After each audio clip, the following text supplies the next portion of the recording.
UP में माफियाओं पर बुलडोजर दनादन चल रहा है। उनके गुर्गे पकड़े जा रहे हैं, एनकाउंटर में मारे जा रहे हैं, ये सबको पता है।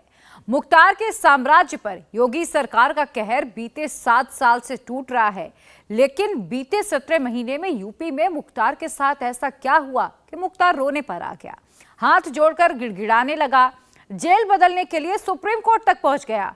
लेकिन वहां भी योगी सरकार पहुंच गई।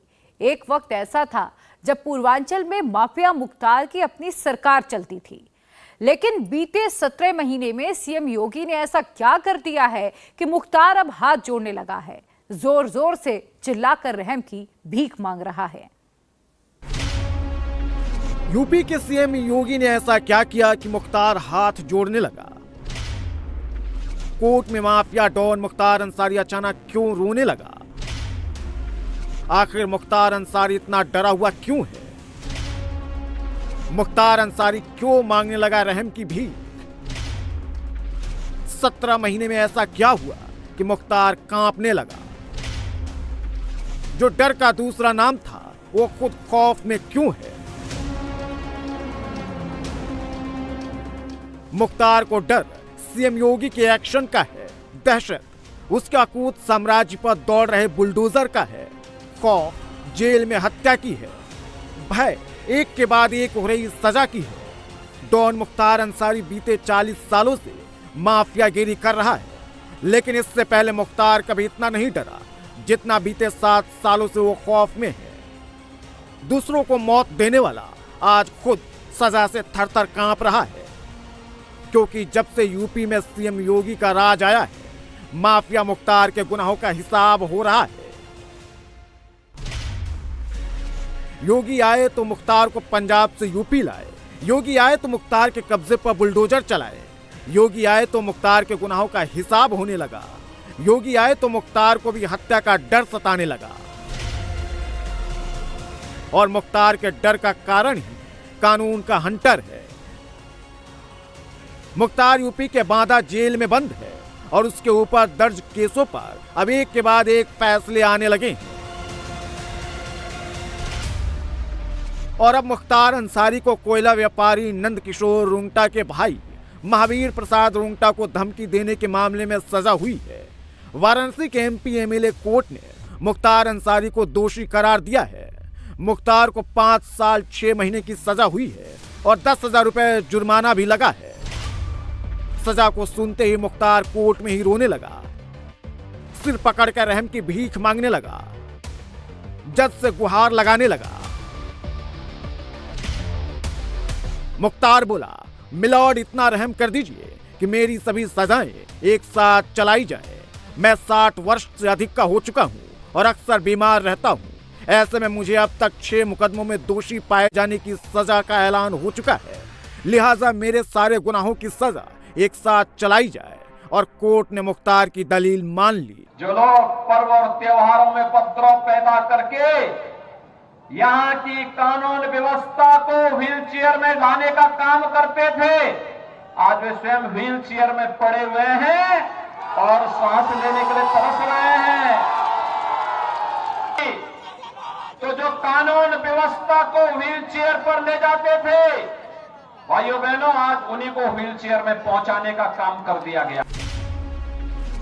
90 के दशक में जो खुद को पूर्वांचल का मिलॉर्ड कहलाता था, आज कानून के सामने गिड़गिड़ा रहा है। जिसके बिना पूर्वांचल में पत्ता तक नहीं हिलता था, आज वो रहम की भीख मांग रहा है। सवाल यह कि आखिर मुख्तार इतना डरा हुआ क्यों है? तो इसका कारण सीएम योगी का एक्शन है। सरकारें आई और गई, लेकिन मुख्तार का आतंक कम नहीं हुआ। मुख्तार के खिलाफ दर्ज केस फाइलों में धूल फांकती रही, लेकिन 2017 में जैसे ही योगी सीएम की कुर्सी संभाले, मुख्तार के बुरे दिन शुरू हो गए।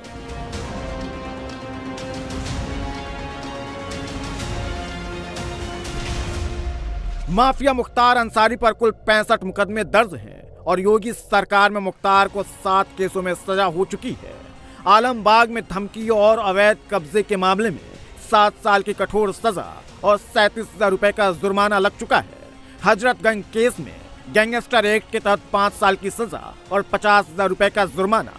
गाजीपुर में कपिल देव सिंह हत्याकांड में 10 साल की सजा और 5 लाख रुपए का जुर्माना। गाजीपुर में ही एक दूसरे केस में 10 लाख रुपए की सजा और 5 लाख रुपए तक का जुर्माना लगा है। पूर्व विधायक अवधेश राय की हत्या में उम्र कैद की सजा और 1 लाख रुपए का जुर्माना लगा है। गाजीपुर में ही एक और केस में 10 साल की कठोर सजा और 5 लाख रुपए का जुर्माना लग चुका है। और अब कोयला व्यापारी के भाई को धमकी देने के मामले में वाराणसी कोर्ट ने 5 साल 6 महीने की सजा सुनाई है और मुख्तार अंसारी को यह सजा महज 17 महीने में मिली है। सीएम योगी के सत्ता में आते ही मुख्तार के खिलाफ लंबित केसों की सुनवाई तेज हो गई और अब एक के बाद एक सजा का ऐलान हो रहा है। 21 मुकदमों की सुनवाई अभी जारी है और अगले 2 साल में एक के बाद एक फैसले आ सकते हैं। तो उधर मुख्तार और उसका परिवार मुख्तार की हत्या की साजिश का नैरेटिव गढ़ने में जुटा है।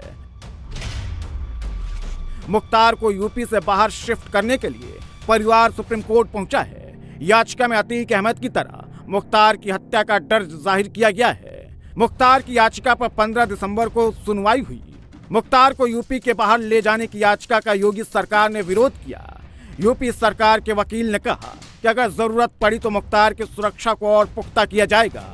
मुख्तार का जेल बदला जाएगा या नहीं, इसको लेकर अगली सुनवाई 16 जनवरी को होगी। सुप्रीम कोर्ट के ही निर्देश पर वो यूपी भेजे गए थे, तो सुरक्षा के लिए हम गुहार लगाने गए हैं। खतरा है। हम लोगों ने मांग भी की है कि इनको तब तक ये जो है उत्तर प्रदेश से बाहर भी इनको रखने की, हाँ, कहीं उत्तर प्रदेश के बाहर जहां सुरक्षित रहे वहां सुप्रीम कोर्ट भेज दे तो ये ज्यादा उचित होगा।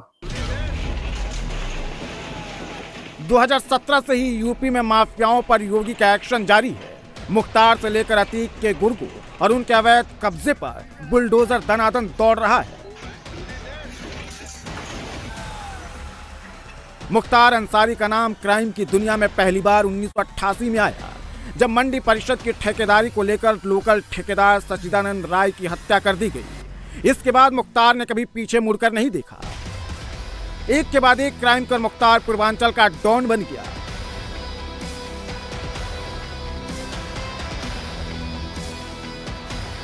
मुख्तार अंसारी 2005 से ही जेल में बंद है।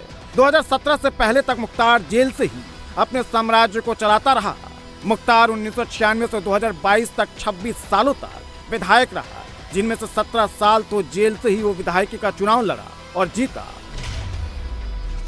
1988 में देखते ही देखते यूपी के पूर्वांचल के 25 जिलों तक मुख्तार का साम्राज्य फैल गया।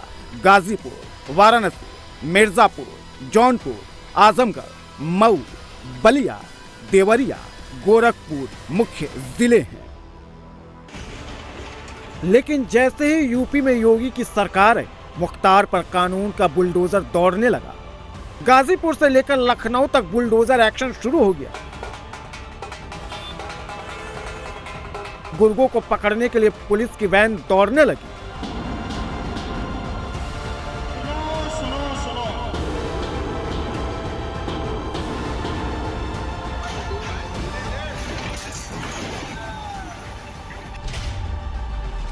बीते 7 सालों में मुख्तार की 6 अरब की संपत्ति पर बुलडोजर चल चुका है। 2017 से 2022 तक 2 अरब 80 करोड़ की संपत्ति पर बुलडोजर गरज चुका है, तो 1 अरब 82 करोड़ से अधिक की चल संपत्ति जब्त की जा चुकी है। मऊ, गाजीपुर और आजमगढ़ में सबसे अधिक ध्वस्तीकरण और जब्तीकरण की कार्रवाई हुई है।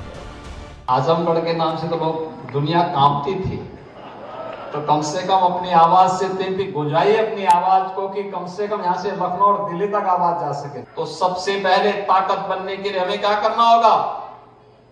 आतंकवाद को, नक्सलवाद को, जातिवाद को, भ्रष्टाचार को, इन सब को समाप्त करना होगा। मुख्तार और उसकी पत्नी, मां, भाई, रिश्तेदार सभी की अवैध कब्जे वाली संपत्तियों पर बुलडोजर चल चुका है या तो जब्त कर लिया गया है।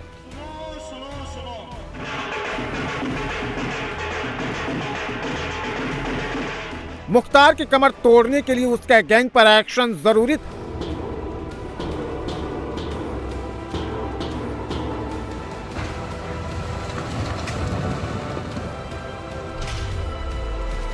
और यूपी पुलिस अभी तक मुख्तार के 288 गुर्गों पर कार्रवाई कर चुकी है, जिनमें कई एनकाउंटर में मारे जा चुके हैं तो कई यूपी छोड़ चुके हैं। बीते 7 साल में मुख्तार के 6 शूटर को यूपी पुलिस मार चुकी है। मुख्तार के 22 शूटर एनकाउंटर के डर से खुद सरेंडर कर चुके हैं तो 182 को पुलिस गिरफ्तार कर जेल भेज चुकी है। मुख्तार की पत्नी, बड़ा भाई, छोटा भाई, बेटे, बहू समेत 12 रिश्तेदारों पर करीब 67 केस दर्ज है। भाई सिबकतुल्ला अंसारी पर 3 केस है, भाई अफजाल अंसारी पर 7 केस, पत्नी अफशा अंसारी पर 11 केस, बेटे अब्बास अंसारी पर 8 केस, बेटे उमर अंसारी पर 6 केस दर्ज है। अब्बास अंसारी की पत्नी निखत बानो पर भी 1 केस दर्ज है। मुख्तार के साले अनवर शहजाद और शर्जील रजा पर भी 6 केस दर्ज है। साले अताउर रहमान पर 7 केस है। बहनोई एजुजुल हक पर 4 केस दर्ज है। चचेरे भाई मंसूर अंसारी पर 6 केस है। चचेरे भाई गौस मोहिउद्दीन पर 2 केस दर्ज है। लेकिन इनमें से कई जमानत पर बाहर है तो कई अंडरग्राउंड है, जिनकी तलाश यूपी पुलिस कर रही है और सीएम योगी सभी को कानून के दायरे में लाकर ही मानने वाले हैं।